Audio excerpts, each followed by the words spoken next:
Welcome to Menopause, Marriage and Motherhood, a podcast about that time of life that tends to take us all by surprise. I'm your host, Karen O'Connor. Let's get right into it. First of all, I'd like to introduce Karen Clark. She's here today. I did the most amazing session with her the other night. I've been doing personal development stuff for 20 years. I'm a bit of an addict and I love this kind of stuff. And when Karen said, if I'm going to come on your podcast, how about we have a session together so you can discover the kind of things I'm doing? I'm like, yes, you don't have to ask me twice. So we had this amazing session the other night. But one of the really interesting things was Karen's recently become a coach, but she was actually doing this without understanding what she was doing decades ago. She's not that old, a while ago. Damn. So Karen, first of all, thank you very much for coming on and welcome. So just share with me a little bit about what you do, just a really brief version because we'll go into it later, but also that story about how you actually were doing this stuff years ago but didn't realize, because I find that fascinating. Thank you, Karen. It's my privilege to be on here with you, as it was my privilege. And it's always a privilege when I take people through that business blueprint strategy session. It's one of my favorite things to do. It's a complimentary session that I give to people who want to find out more, or for example, you who wanted to have me on your podcast.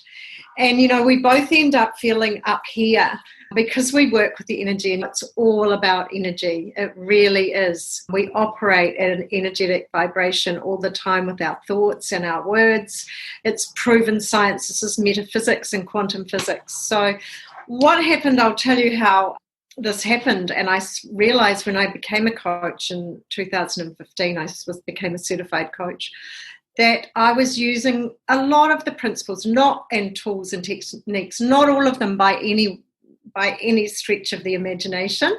But what really happened when I became a coach is I understood what mindset transformation and all of those things actually mean. And so now people say to me, you help, it's all clicked. We've heard you get what you focus on, and we've heard all those other sayings about mindset, and yet we didn't really know how to do it. And people say that I help them to understand really how to put it into action and actually create the results that you want. But the story about me is I grew up in a business family. So my market is entrepreneurs and business women, mainly in business. And I grew up in a family of business, and my dad gave me a gift. One of the gifts that my dad gave me, I used to go to work with him, and he had a business actually in the automotive industry as well, which is where I ended up with this other business I was going to tell you about. And I used to go to work from about 9 years old with him and pump petrol and check the oil in the cars. And he taught me so much. He taught me to do a double entry bookkeeping with a great big huge ledger book with which a lot of young people won't have any idea what that means, and how to balance up the till tape. So it was like a mechanical till tape, and how to analyze it all and put it into all different columns and things like that. And he said to me, I'll never forget this. He said to me, Karen, you can do whatever you want when you grow up. You can have your own business if you want to, or you can go to university and get a degree in pharmacy and then have your own pharmacy, or whatever you want. And he probably at the time, he had no idea what an amazing gift that was, because I grew up with that belief that I could do whatever I wanted. Now, don't get me wrong. Don't think that I don't have the doubt and the things that have held me back over the years, and the imposter syndrome, and all those feelings about, can I do it? Am I good enough? However, I did have an amazing start. A lot of people don't even have that kind of level of belief.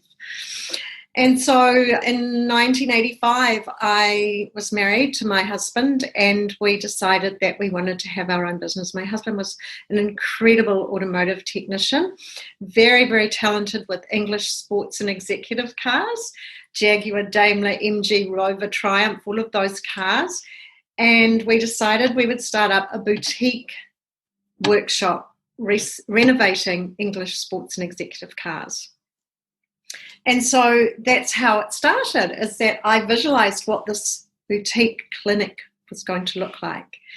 And this is one of the things I coach now, is that you have to start with a really, really crystal clear vision of what it is you want. You've got to know your destination. You've got to know your outcome in specific detail.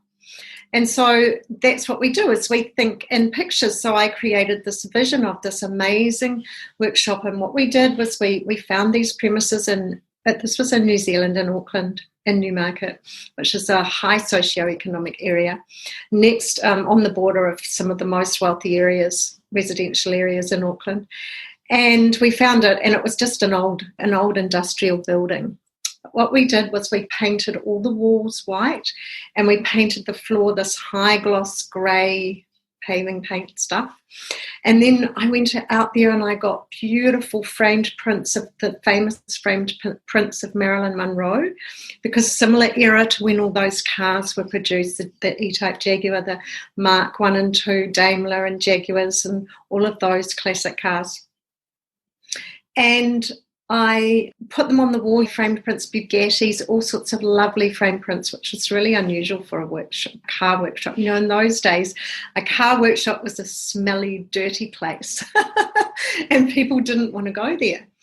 So anyway, we created this business, and I created the business card, and I created this special introductory letter that looked like it was handwritten and had a whole lot printed, folded them all up carefully, stapled the card onto the top right corner, put them in Ziploc envelopes, and walked around finding all these cars on the street and popped them under their windscreen wiper. So they were in plastic envelopes so that they wouldn't get wet.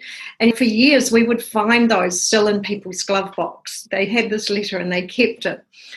And so the story I wanted to tell you, it's actually getting really hot in here, is that last year, I live in Australia now, and last year I went back to New Zealand with my new partner, Johnny, and we went to visit the wife of one of our very first customers. He came to us with his car for the entire time that we had that business, which was 25 years. And by the way, there was no chance of that business failing, because they say most businesses fail within the first 2 years. But of course, I had that belief that I could be successful and that I could have a successful business. And so it wasn't an option that it might fail, which is interesting, isn't it? So anyway, we went to see the wife of this gentleman. Sadly, he'd passed on, but they'd become like friends, and our children, we'd gone and had meals with them, and they'd had meals with us, and we knew them quite well. And so I took Johnny to visit the wife of this man. And she reminded me, she said, I'll never forget the day that Sipco, his name was, they were from Holland or from the Netherlands, and they'd first arrived in New Zealand, and he'd bought this classic Mark II Jaguar, and he found us to look after it for him, and he went home, and she said, I'll never forget, Sipco came home, he was so excited, he said, you won't believe I found somewhere to look after our car, and you're not going to believe this, but mechanics wear white overalls. And you see, that was part of the picture, was to make it like a clinic where our guys wore white overalls. And honestly, I used to scrub those overalls every night and soak them in dynamo so that they were always so beautifully clean. My husband was a pretty clean mechanic anyway, but that was part of it. And so it's really, really important. This is what I teach people, is that's one of our first things we do, is we create, which is what I did with you, Karen. We create that vision of what it is we love in our lives, in detail and specificity, a crystal clear vision, so that we can then focus on that and know where we're going, because it's all about, we have our thoughts, create our emotions and feelings, which then cause the action that we take, which then cause our results. That's one of the formulas for how to create the results that you want. So what made you move from, what were you doing before you did life coaching, and why did you make that move to life coaching? I was in business. I'd started several different businesses. So I've been a business owner and a founder of several different businesses in varied industries over the last 30 plus years. Because I grew up with that desire to have my own business, that's my passion. And so I've been a property developer. I had a business in the beauty industry. I was a special occasion and wedding makeup artist. I did the nails, the sculptured nails and all of that with one of my first businesses, and manicures and pedicures and all of that. I had a Forex trading business where we connected investors to a Forex trader. And so I've done many, many things. Also, we had premises where we were the lessor of big premises and sublet them out. So I've been a commercial landlord and all sorts of things like that. And throughout the years, especially even this business we had in the automotive industry for 25 years, things changed as they do over that period of time. And it was, in many ways, it was a stressful monkey around our neck, you know. And when I got out of that business in 2010, my husband and I sadly separated and continued to run that business for 12 more years together when we were both separated. And it was time for us to both move on. And so we actually got out of that business. And I really assessed everything. I looked at everything. And of course, all through the last probably 15 or more years, I'd been doing personal development. I'd been doing more about business and investment though. But there had always been a portion of the mindset and the personal development and the transformation in each boot camp or seminar or program that I went on. And I was always fascinated with that area. And it got to the point where I went, my God, this is amazing. I really want to bring this kind of education to people, to preferably young people in their early part of their career. And for 10 years, I had that dream. I said, I'm going to create a facility where I'm going to teach people this stuff somehow, but I didn't know how it was going to work. And then in 2014, I got introduced to Mary Morrissey and the Life Mastery Institute, where I achieved my certification. And as soon as I met them and saw what Mary Morrissey does, she has studied this work for over 40 years now. She is best friends with people like, he's passed away, but Wayne Dyer, Bob Proctor. Two of the programs I teach are with Bob Proctor. She's sat with the Dalai Lama. She's done so much. And she teaches us about things like the great masters right back in the 1800s, why this stuff works and what it all means, and how they used it. And we're no different from any of those people. We're all humans. We're no different from the people who have changed history, who have done things that were impossible at the time. And it's all about our thinking. We get brought up in society with a belief that it's about outside circumstances and conditions, and we can't do something because of this or because of that, and we have all these causes, and it's just not how it works, because we allow those causes to stop us.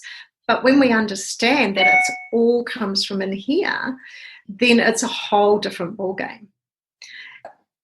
So I decided that I never wanted to have another traditional business that operated that way. I made that decision when I got out of it. I said, that's it.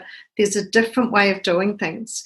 There's a smart way of doing business now. There's a leveraged way of doing business. And so I was searching for that at that pivotal point where we got out of that business, and I was changing my journey, really. Yeah. So how is it different now to what it was then? How is your experience of business different? And what is it that you do that is different? I mean, obviously it's two entirely different industries, but there's obviously something you were looking for in changing the business. What was it? I think really to make a difference, to make a difference in people's lives. To serve, although that was the other thing my dad taught me, how to be of service. So even in that business, I learned how to be of service, However, I wanted to do more. I wanted to be of greater service to a greater number of people. And it's so, so different, because now, really, in those days, at the end of that business, honestly, every time I walked in, my heart sank, because it was just, we were over it. We were both over it. We'd lost our passion. And I really wasn't doing anything that that I was passionate about then, that all the passion had gone. And so I was looking for something that, as well, my purpose. Over that time, I also did some work on what is my purpose? Why am I here? Why am I here on this earth? Which is so important for people to know. Why are you here on this earth at this time with the people around you you have? Every one of us has something to do. We have a job to do. And many of us, once again, we think that we live on this earth to be physically on this earth and to get up in the morning and go to work and earn the money and come home and even look after our families. A lot of women think their purpose, and men think their purpose is their job, their role as a wife or a mother.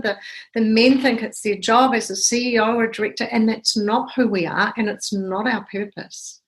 And so it's so important to get in touch with our real identity and what our big purpose for being here is, because when you learn what that is, every day is so important, so exciting, so valuable, because you know that you're working on that. Your big purpose is something you can never say, that's it, I've done it. Mine is, for example, freedom for humanity. I can never say I have done it. Humanity has freedom. However, what I do is I help people to have freedom in the fullest sense of the word through my coaching. I help them to have freedom from doubt, from fear, from challenges, from the things that hold them back, plus financial freedom, because I help them to make their businesses more successful. I mean, if they've got a job, I can help them improve their income, even from their jobs.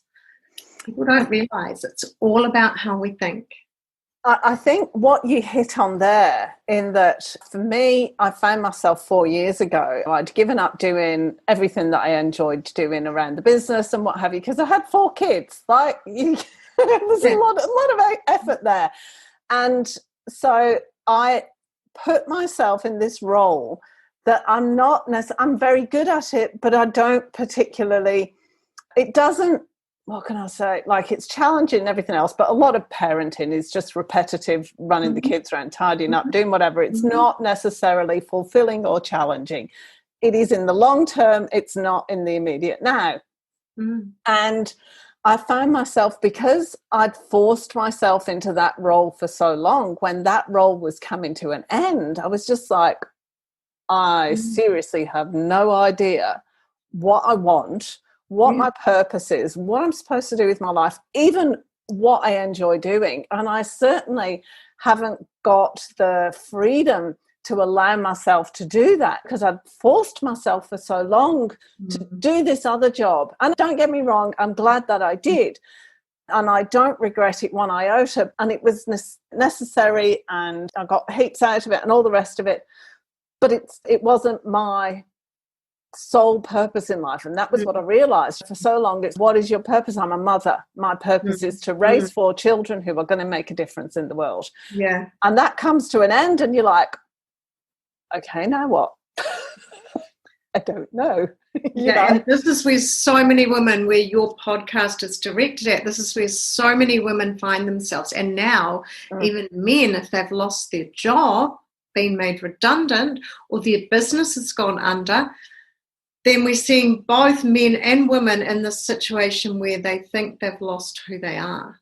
Yeah, and even for guys, and this is something I thought about years ago, women go through the same thing when the kids are leaving home, but for guys, they might have been just doing this job to feed the family and support the family, and then all of a sudden they don't have to do it. But they're in exactly the same position, having been doing something in order to, and then when there's a freedom, it's like, well, I don't know what I want to do. What do I want to do? What can I do? Yeah, so it's really important for us to actually get in touch with our real identity, because we're actually spiritual beings in a human bodysuit. We're not our bodysuit either. We're spiritual beings. And when we start to get in touch with, okay, well, what does that mean? What are my values? What are my beliefs? Are they my beliefs, or are they someone else's beliefs that I've adopted or that have been forced upon me? And are they holding me back, or do they serve me to move forward? And all of those things that we take for granted. And that's what I get people to challenge as well. And I get people to understand that a belief is not truth. A belief is something that's you've actually usually been adopted or been forced to believe by someone else who has that belief. And it's very much often keeps us in a box and keeps us in a limiting situation. And so when we start to question all of that, and when we start to understand, well, actually, I thought I couldn't do this because of that, but can I? Maybe I can. It's like I said to you, all the people who have changed history, they didn't have those beliefs that held them back, or they allowed themselves to overcome them. When we were talking the other night, and I was talking to somebody else about, you were taught that we take stuff on from other people, and particularly in those really entrenched beliefs, and it can be around gender and what's available, around money and what's available. Those are the two really obvious ones. Around marriage and equality and all those other stuff, those are so entrenched in us that because they're completely generational, they've been passed down, and it's unspoken truths that we just take on board as being that's the way the world is. If we can change those, then our opportunity for what's available transforms completely. How do you deal with those kind of beliefs? How do you get those out of the way? Because I've got to say here, one of my big bugbears is when I'm talking to people about money and they go, oh, we can't do that, I haven't got any money. It's like, oh, just get over yourself. Yeah, exactly. Well, the first thing we say to people is that that's an outside circumstance which you think is limiting you, but it doesn't work like that. How it works is that when you make the decision, and we tell a story, when you make, which I won't go into now because we probably don't have time, but when you make the decision to do something and you put the down payment down, right? So you've told the universe, you've told your conscious mind and your unconscious mind that you intend to do this. The how shows up. The money will show up when you say, I want to do it, and I'm committed. But if you say, oh, I can't afford it, or I don't have the money, or the money's not there, then that's what you get, because we get what we ask for. This is what I mean by, I really help people to understand what this means, the universal laws and how it actually works, how we can collaborate with the universe. However, to answer your question about the beliefs, timeline therapy is where we have a person work out where their timeline is. So they imagine the past and the present and something that happened in the past and in the present, and then something in the future, and we work out where their timeline is. So it's going to be something like that. And then we talk to the unconscious mind. So the unconscious mind has a specific language that it understands. So it's actually like a 5-year-old child. And the unconscious mind and the conscious mind are have two different roles, and they do different things. And it's really important when things happen to us and something upsets us, right back from even in previous lives, it could be, we make a decision. First of all, we have an emotion, and it's a negative emotion. And then from that, we create limiting beliefs. And so with timeline therapy, what we do is we ask to speak to the unconscious, and we ask if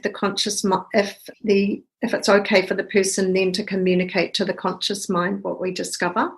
And so in a way, we put people into a slight trance. We're not doing hypnosis, but it is a slight trance. And then we ask the person when it happened. When we go through the 5 negative emotions that are the main negative emotions, that are caused with every situation, and we go through them. And what we do is we ask for the learning. So we get the person to go way, way above their timeline when this happened, when they see it happen. They don't have to tell us what it was. The content is not important. It's the context. And we ask them then to imagine they're looking down on that situation, and we ask the unconscious mind to take the learnings, and we keep getting the learnings and getting the learnings and getting the learnings, because everything that gets sent to us is to teach us something. Every single situation, every circumstance, as humans in this life, and souls, our spirit, in previous lives and this life, everything that is sent to us is to teach us something that our spiritual being wants to learn. And so what happens is we allow the person to leave the negative emotion and be left with the learnings. And that's how we do it with the limiting belief as well. It's very, very powerful, and it's really, really fast. Some of my clients have done all 5 negative emotions in one 1-hour session, and others it's taken a whole hour to do each one.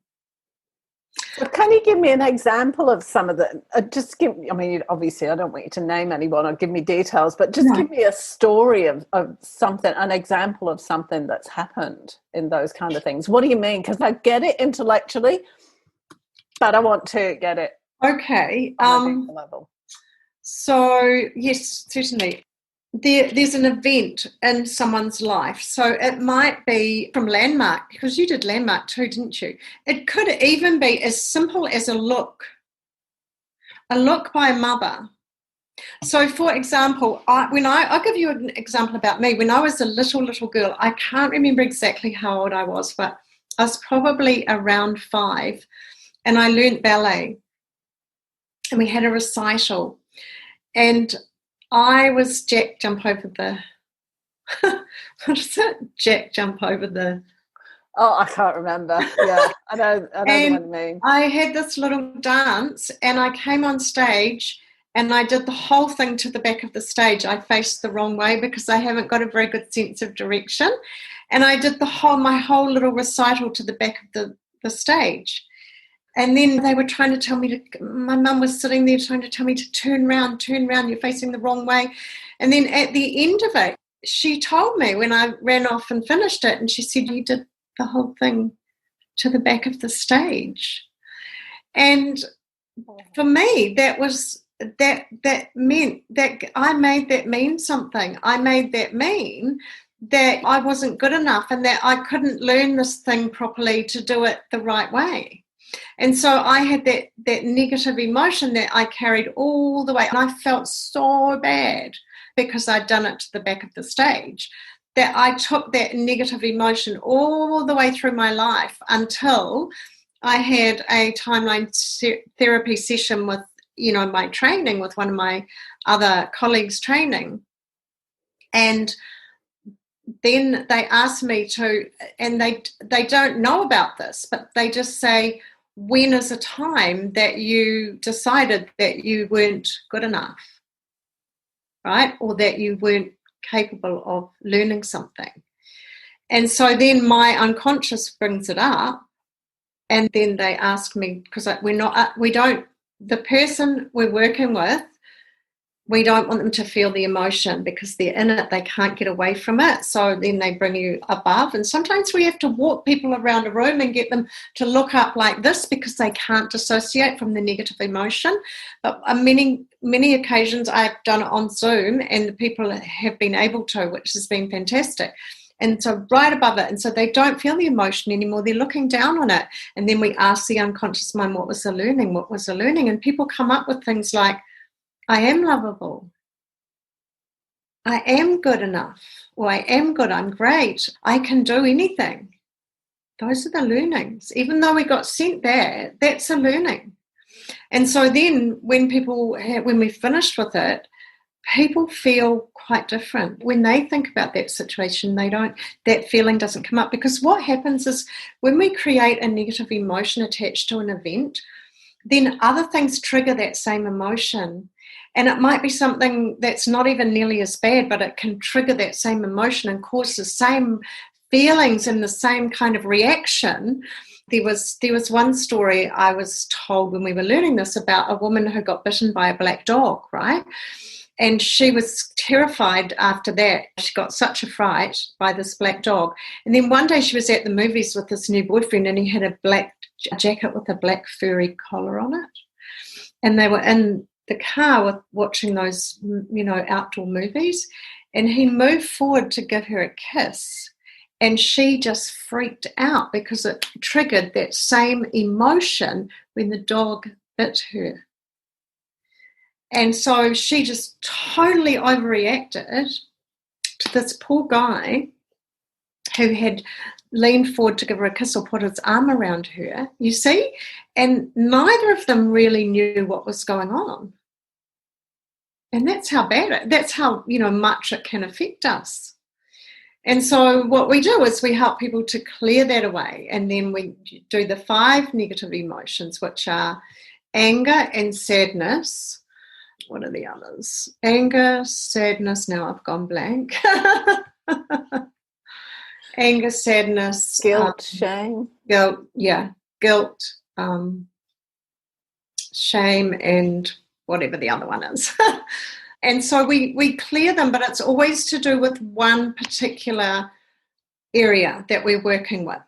So it doesn't mean that we've cleared them all for every part of the person's life. It's for that particular challenge that they've come to us for at that time. So they may have another area. So with some people, it might be their business. They have a money problem. They feel like they've got something that holds them up all the time from being successful and having prosperity. And it'll be around some decisions. There's also decisions that we make around money and money being evil or money being bad or people being greedy who are wealthy, and it's come once again from beliefs that have been instilled in us by something that other people say, and the way they say it and the meaning that comes forward is that, oh, no, you don't want to be wealthy because wealthy people are,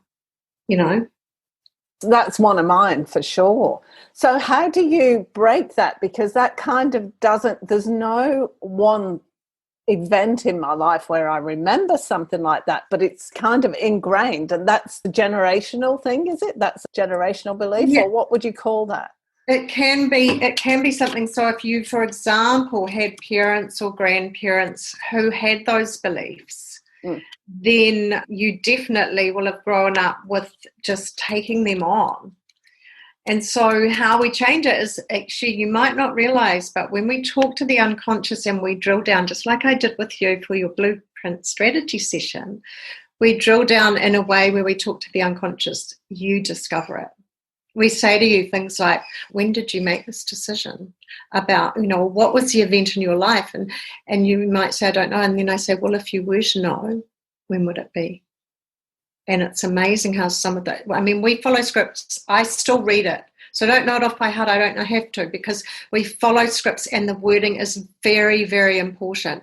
You know how I said to you, our wording is all energy. Our thoughts are all energy. So this is quantum physics and metaphysics. It's not woo-woo. It is proven science. And they know that every word has an energetic vibration. Every thought has an energetic vibration. And for example, when you're thinking in a negative way, or you're thinking about challenges, or you're thinking about an argument that you had, or you're thinking about something that's just not exactly wonderful, you're definitely operating at a lower vibrational energy. And love and gratitude are the 2 highest energies on the planet. One of the stories I love to talk about is when J.F. Kennedy first came into power in America, and he wanted to put a man on the moon.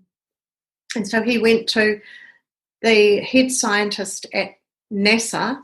His name was Wernher von Braun, and he went to him and he said, tell me what it will take to put a man on the moon and return him to Earth safely this decade. And Wernher von Braun's answer was, all it will take is the will to do it. Now, will is one of our 6 mental faculties that we are given. They're gifts that we're all given at birth. And people, once again, they don't learn about this. We learn about our senses, our 5 senses, but we don't get taught about our 6 mental faculties. And what are they, the 6 mental faculties? So we have our will, we have our imagination, we have our, hang on.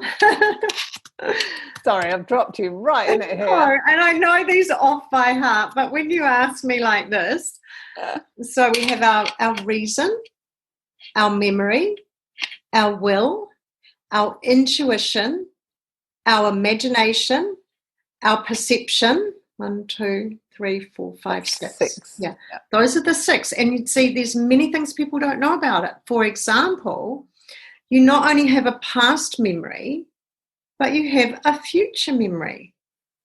And the Queen in Alice in Wonderland says, it's a poor memory that only works in one direction. When she said to Alison, what do you remember about tomorrow? Or something like that. She asked her, and Alison went, what? Tomorrow hasn't come? And she said, well, it's a very poor memory if it only works in one direction. So a lot of even these stories and fairy tales and things like that have very special messages in them.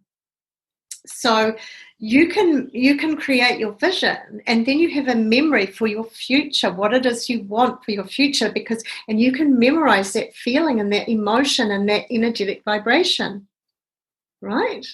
And so you know this because you've done this. And I said to you, remember, go around now being the person living that vision.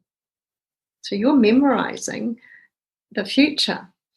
To carry on my story about will, he said that's all that's required is the will to do it. Now, it's not willpower. This is our will. It's a bit different. All of these mental faculties are a bit different to what you understand. There's also 2 different kinds of imagination. Anyway, what's the difference between will and willpower? Well, willpower is when we force ourselves to. I was just getting the difference. I was just like, oh, yeah, no, I got it. Yeah. Will pulls you, and willpower is a push, isn't it? Yeah. So Werner von Braun said all that's required is the will to do it. And what he meant was that he never said any of the outside circumstances and conditions that people would think would stop them, because he knew that it's an inside-out world. He knew that that's what was required to believe they could do it, to have the will to do it. And so actually the story is told that even there was another scientist, I've just forgotten his name, but they were having a meeting when they, went ahead with it all, decided to go ahead with it all. And this other scientist said, we have to break through the radiation barrier, and that's never been done. We can't do it. It's not possible. And so Werner von Braun said to him, he looked at him and he said, if you don't believe that we can break through the radiation barrier, you don't deserve to be on this team. Because he said, I've already done it with love.